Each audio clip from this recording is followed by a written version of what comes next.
Chapter 18, Body Fluids and Circulation. You have learned that all living cells have to be provided with nutrients, oxygen, and other essential substances. Also, the waste or harmful substances produced have to be removed continuously for healthy functioning of tissues. It is therefore essential to have efficient mechanism for the movement of these substances to the cells and from the cells. Different groups of animals have evolved different methods for this transport. Simple organisms like sponges and coelentrates circulate water from their surroundings through their body cavities to facilitate the cells to exchange these substances. More complex organisms use special fluids within their bodies to transport such materials.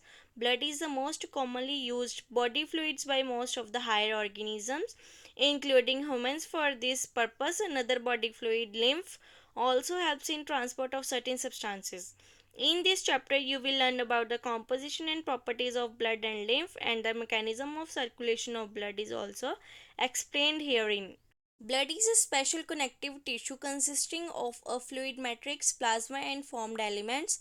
Plasma is a straw colored viscous fluid constituting nearly 50% of the blood. 90 to 92% of plasma is water, and proteins contribute 6 to 8% of it. Fibrinogen, globulins, and albumins are the major proteins. Fibrinogens are needed for clotting or coagulation of blood. Globulins primarily are involved in defense mechanism of the body, and the albumins help in osmotic balance. Plasma also contains small amount of minerals like sodium, calcium, magnesium, bicarbonates, chloride, etc. Glucose, amino acid, lipids, etc. are also present in the plasma as they are always in transit in the body. Factors for coagulation or clotting of blood are also present in the plasma in an inactive form. Plasma without the clotting factor is called serum. Formed elements. Erythrocytes, leukocytes, and platelets are collectively called formed elements, and they constitute nearly 45% of the blood. Erythrocytes or red blood cells are the most abundant of all the cells in blood. A healthy adult man has on an average 5 million to 5.5 millions of RBCs per millimeter of cube of blood.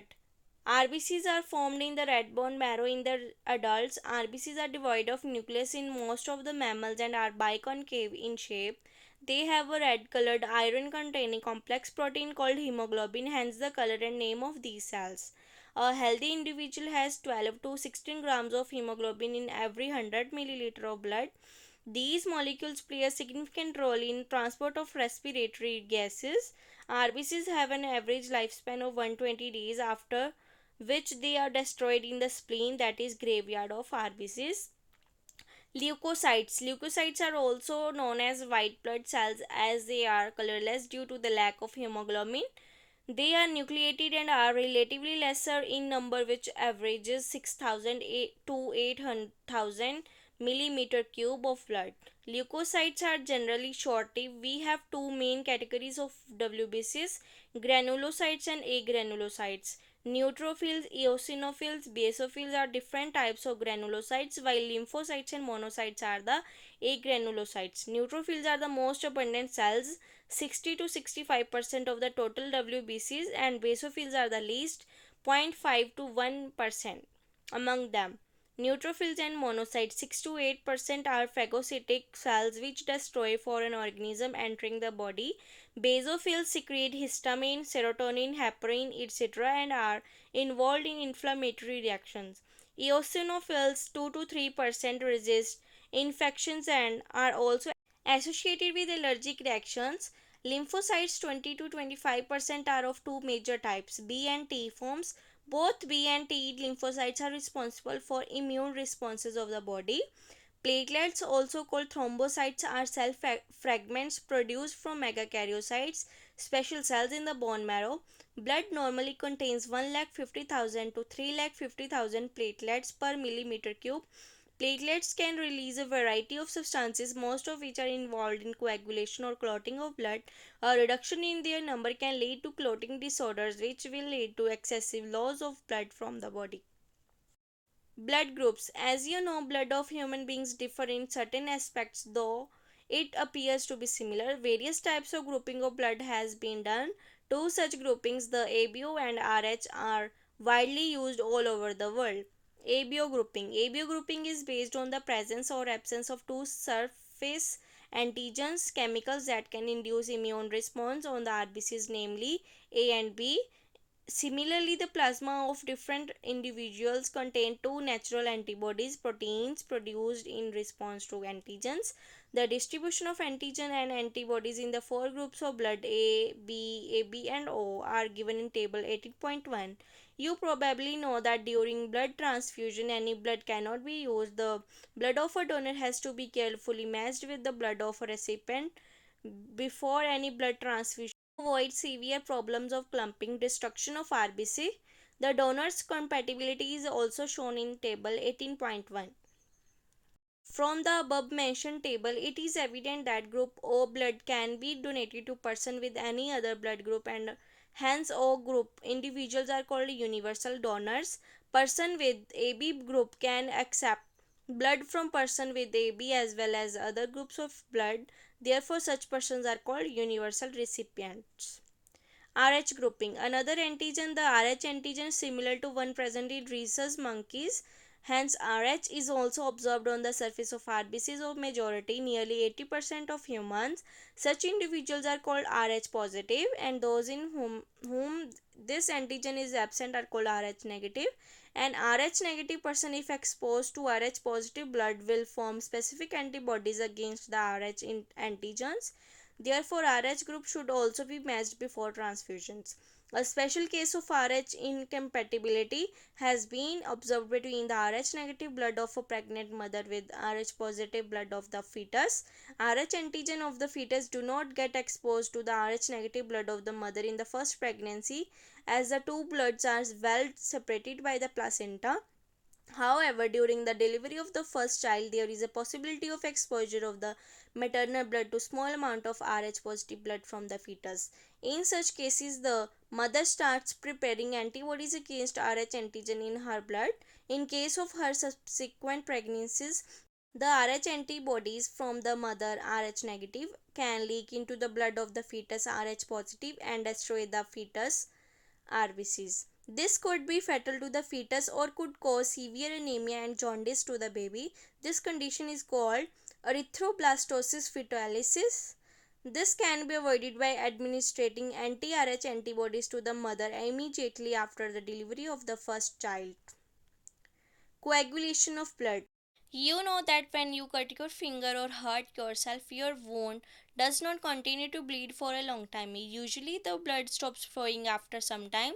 Do you know why? Blood exhibits coagulation or clotting in response to an injury or trauma. This is the mechanism to prevent excessive loss of blood from the body.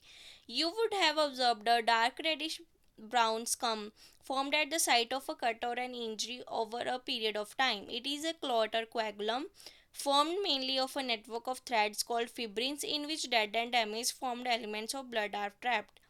Fibrins are formed by the conversion of inactive fibrinogens in the plasma by the enzyme thrombin. Thrombin in turn are formed from another inactive substance present in the plasma called prothrombin. An enzyme complex thrombokinase is required for the above reaction. This complex is formed by a series of linked enzymatic reactions cascade process involving a number of factors present in the plasma in an inactive state. An injury or a trauma stimulates the platelets in the blood to release certain factors which activate the mechanism of coagulation. Certain factors released by the tissues at the site of injury also can initiate coagulation. Calcium ions play a very important role in clotting. Lymph tissue fluid. As the blood passes through the capillaries in the tissue, some water along with many small water soluble substances move out into the spaces between the cells of tissues, leaving the larger proteins and most of the formed elements in the blood vessels. This fluid released out is called the interstitial fluid or tissue fluid. It has the same mineral distribution as that in plasma. Exchange of nutrients, gases, etc. between the blood and the cells always occur through this fluid. An elaborate network of vessels called the lymphatic system collects this fluid and drains it back to the major veins. The fluid present in the lymphatic system is called the lymph. Lymph is a colorless fluid containing specialized lymphocytes which are responsible for the immune responses of the body. Lymph is also an important carrier for nutrients, hormones, etc. Fats are absorbed through lymph in the lacteals present in the intestinal villi. Circulatory pathways. The circulatory patterns are of two types, open or closed. Open circulatory system is present in arthropods and mollusks, in which blood pumped by the heart passes through large vessels into open spaces or body cavities called sinuses. Annelids and chordates have a closed circulatory system in which the blood pumped by the heart is always circulated through a closed network of blood vessels. This pattern is considered to be more advantageous as the flow of fluid can be more precisely regulated. All vertebrates possess a muscular chambered heart. Fishes have a two-chambered heart with an atrium and a ventricle. Amphibians and the reptiles, except crocodiles, have a three-chambered heart with two atria and a single ventricle, whereas crocodiles, birds, and mammals possess a four-chambered heart with two atria and two ventricles.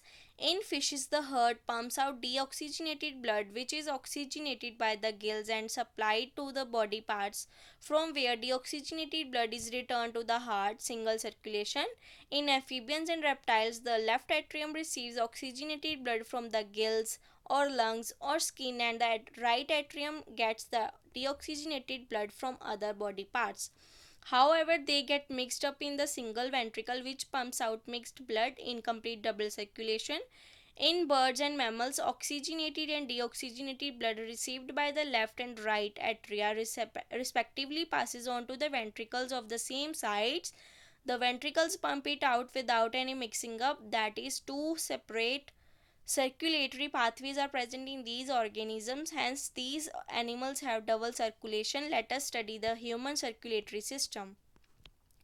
Human circulatory system, also called the blood vascular system, consisting of a muscular chambered heart, a network of closed branching blood vessels, and blood, the fluid which is circulated. Heart, the mesodermally derived organ, is situated in the thoracic cavity in between the two lungs, slightly tilted to the left. It has the size of a clenched fist. It is protected by a double walled membranous bag, pericardium, enclosing the pericardial fluid. Our heart has four chambers, two relatively smaller upper chambers and called atria, and two larger lower chambers called ventricles. A thin muscular wall called the interatrial septum separates the right and the left atria, whereas a thick wall, the interventricular septum, separates the left and the right ventricles. The atrium and the ventricles of the same side are also separated by a thick fibrous tissue called the atrioventricular septum. However, each of these septa are provided with an opening through which the two chambers of the same side are connected.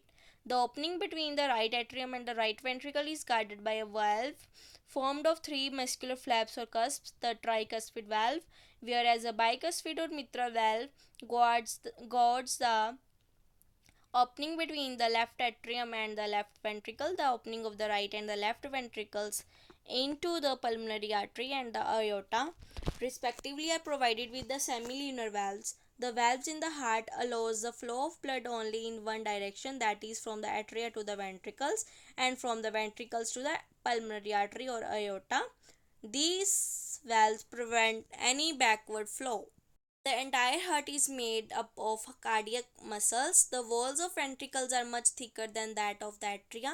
A specialized cardiac musculature called the nodal tissue is also distributed in the heart.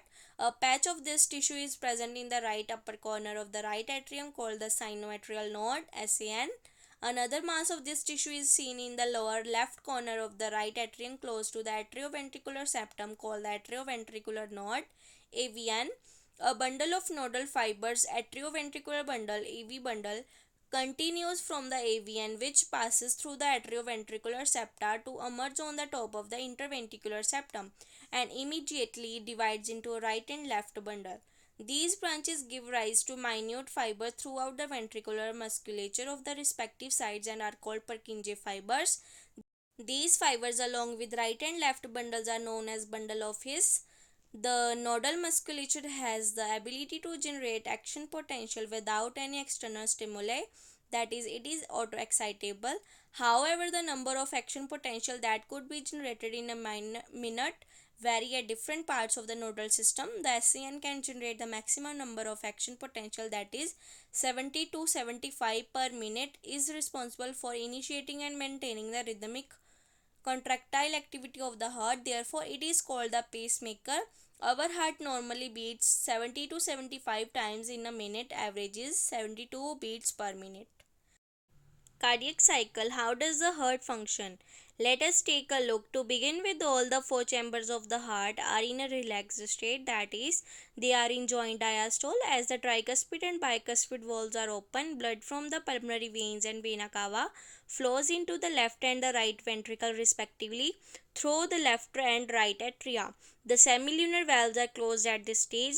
The SCN now generates an action potential which stimulates both the atria to undergo simultaneous contraction, the atria systole. This increases the flow of blood into the ventricles by about 30%. The action potential is conducted to the ventricular side by the AVN and AV bundle, from where the bundle of his transmits it through the entire ventricular musculature. This causes the ventricular muscles to contract, ventricular systole. The atria undergoes relaxation, diastole, coinciding with the ventricular systole. Ventricular systole increases the ventricular pressure, causing the closure of tricuspid and bicuspid valves due to attempted backflow of blood into the atria. As the ventricular pressure increases further, the semilunar valves guarding the pulmonary artery right side and the aorta left side are forced open, allowing the blood in the ventricles to flow through these vessels into the circulatory pathways. The ventricles now relaxed and the ventricular pressure falls, causing the closure of semilunar valves, which prevents the backflow of blood into the ventricles.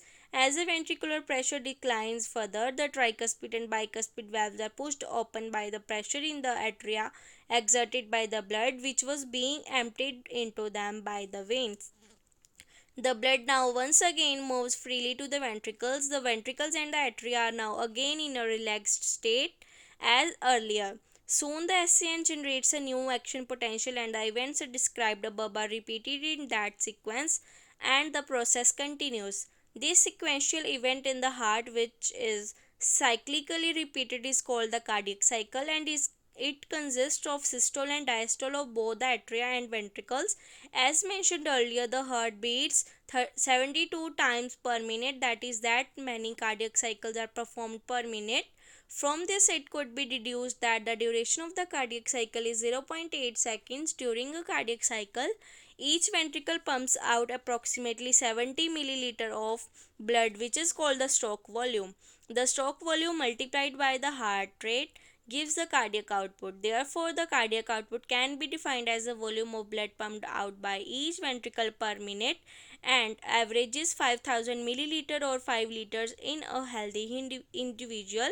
The body has the ability to alter the stroke volume as well as the heart rate and thereby the cardiac output. For example, the cardiac output of an athlete will be much higher than that of an ordinary man. During each cardiac cycle, two prominent sounds are produced which can be easily heard through a stethoscope. The first heart sound, lub, is associated with the closure of tricuspid and bicuspid valves, whereas the second heart sound, dub, is associated with the closure of semilunar valves. These sounds are of clinical diagnostic significance. ECG, electrocardiograph. You are probably familiar with this scene from a typical hospital television show. A patient is hooked up to a monitoring machine that shows voltage tracing on a screen and makes the sound beep beep beep beep as the patient goes into cardiac arrest. This type of machine, electrocardiograph, is used to obtain an electrocardiogram, ECG. ECG is a graphical representation of electrical activity of the heart during a cardiac cycle. To obtain a standard ECG as shown in the Figure 18.3, a patient is connected to the machine with three electrical leads, one to each wrist and to the left ankle, that continuously monitoring the heart activity. For a detailed evaluation of the heart's function, multiple leads are attached to the chest region. Here we will talk only about a standard ECG. Each peak in the ECG is identified with the letter from P to T that corresponds to a specific electrical activity of the heart. The P wave represents the electrical excitation or depolarization of the atria, which leads to the contraction of both the atria. The QRS complex represents the depolarization of the ventricles, which initiates the ventricular contraction. The contraction starts shortly after Q and marks the beginning of the systole. The T wave represents the return of the ventricles from excited to normal state, repolarization. The end of the T wave marks the end of the systole. Obviously, by counting the number of QRS complexes that occur in a given time period, one can determine the heart rate of an individual. Since the ECGs obtained from different individuals have roughly the same shape for a given lead configuration, any deviation from this shape indicates a possible abnormality or disease, hence, it is of a great clinical significance. Double circulation. As mentioned earlier, the blood pumped by the right ventricle enters the pulmonary artery, whereas the left ventricle pumps blood into the aorta. The deoxygenated blood pumped into the pulmonary artery is passed on to the lungs, from where the oxygenated blood is carried by the pulmonary veins into the left atrium. This pathway constitutes the pulmonary circulation. The oxygenated blood entering the aorta is carried by a network of arteries, arterioles, and capillaries to the tissues, from where the deoxygenated blood is collected by a system of venules, veins, and vena cava and emptied into the right atrium. This is the systemic circulation. The systemic circulation provides nutrients, oxygen, and other essential substances to the tissues and takes CO2 and other harmful substances away for elimination. A unique vascular connection exists between the digestive tract and liver called hepatic portal system. The hepatic portal vein carries blood from intestine to the liver before it is delivered to the systemic circulation. A special coronary system of blood vessels is present in our body exclusively for the circulation of blood to and from the cardiac musculature. Regulation of cardiac activity. Normal activities of the heart are regulated intrinsically, that is, auto-regulated by special muscles, nodal tissue. Hence, the heart is called myogenic. A special neural center in the medulla oblongata can moderate the cardiac function through autonomic nervous system. Neural signals through the sympathetic nerves can increase the rate of heartbeat, the strength of ventricular contraction, and thereby the cardiac output. On the other hand, parasympathetic neural signals decreases the rate of heartbeat, speed of conduction of action potential, and thereby the cardiac output. Adrenal medullary hormones can also increase the cardiac output. Disorders of circulatory system. High blood pressure, hypertension. Hypertension is the term for blood pressure that is higher than normal 120 by 80. In this measurement, 180 millimeter of mercury is the systolic or pumping pressure, and 80 millimeter per mercury is the diastolic or resting pressure. If repeated checks of blood pressure of an individual is 140 by 90 or higher, it shows hypertension. High blood pressure leads to heart diseases and also affect vital organs like brain and kidney. Coronary artery diseases, CAD. Coronary artery disease is often referred to as arteriosclerosis, affects the vessels that supply blood to the heart muscle. It is caused by deposits of calcium, fat, cholesterol, and fibrous tissues, which makes the lumen of arteries narrower. Angina. It is also called angina pectoris. A symptom of acute chest pain appears when no enough oxygen is reaching the heart muscle.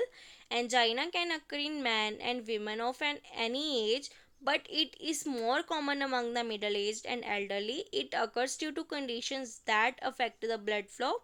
Heart failure. Heart failure means the state of heart when it is not pumping blood effectively enough to meet the needs of the body. It is sometimes called congestive heart failure because congestion of the lungs is one of the main symptoms of this disease. Heart failure is not the same as cardiac arrest when the heart stops beating, or a heart attack when the heart muscle is suddenly damaged by an inadequate blood supply.